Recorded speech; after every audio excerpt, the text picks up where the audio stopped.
My name is Helen Hutchinson. I'm a traveller poet, and I started my poetry,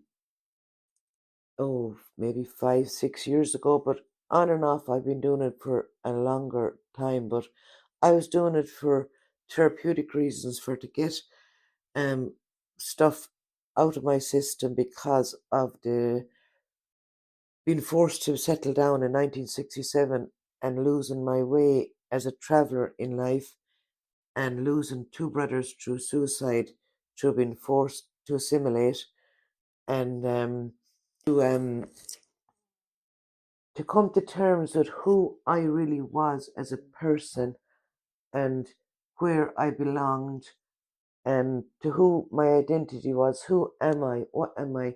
What direction in life, if any, will I ever take? Um, and did I know my worth? Um, so I was brought up in that little village in Jordan.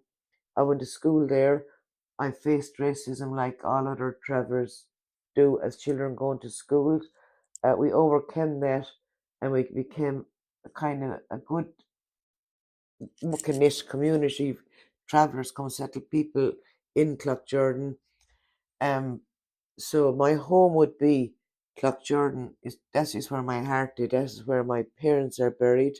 My brothers are buried. But my big connection to Nina would be the library up the road. My granddaddy actually had a hut right bang on in the centre of that library.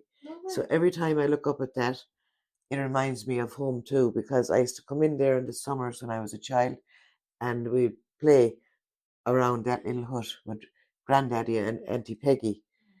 Um, and I'm looking at it now, and I'm living here in Ormond Keep, and I'm looking at boulders to keep travellers out. And here I am passing those boulders, and I'm right bang on in the middle of what is really kind of it to keep me in. Now, this house to me, above anything else, would never be home.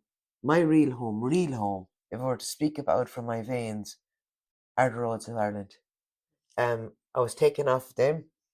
I was conditioned for a certain length of my life, and I went on to educate myself through the DTEDG in Pavee Pint and find my identity again and become an activist in my own right and become a poet, sorry, to represent as an activist. My poetry is mostly on activism, and it's on suicide, it's on discrimination, suppression, it's on being forced to settle. It covers so many areas that affected us as a family. So when I speak through my poetry, I'm not just speaking about us as a family, I'm speaking about us as travelling people, because throughout Ireland, regardless of where you go, um, you will find the same story. It was forced. Our fathers and our mothers, way back in their time, were threatened with cruelty inspectors, we used to call them. They're actually social workers at the time. If you don't settle, we'll take your kids, and your kids have got to go to school. And there's so many threats held over their heads that they had to take the first house was given to them, and they didn't have a say in it. So um, to characterize myself to this day, yeah, I'm a true blue traveller, and it takes more than four walls to knock that out of me. Um, I am who I am, and society can never change that. Uh, my identity, a traveller, a proud Irish traveller woman, um, means more to me than if I was to win the lotto tomorrow morning.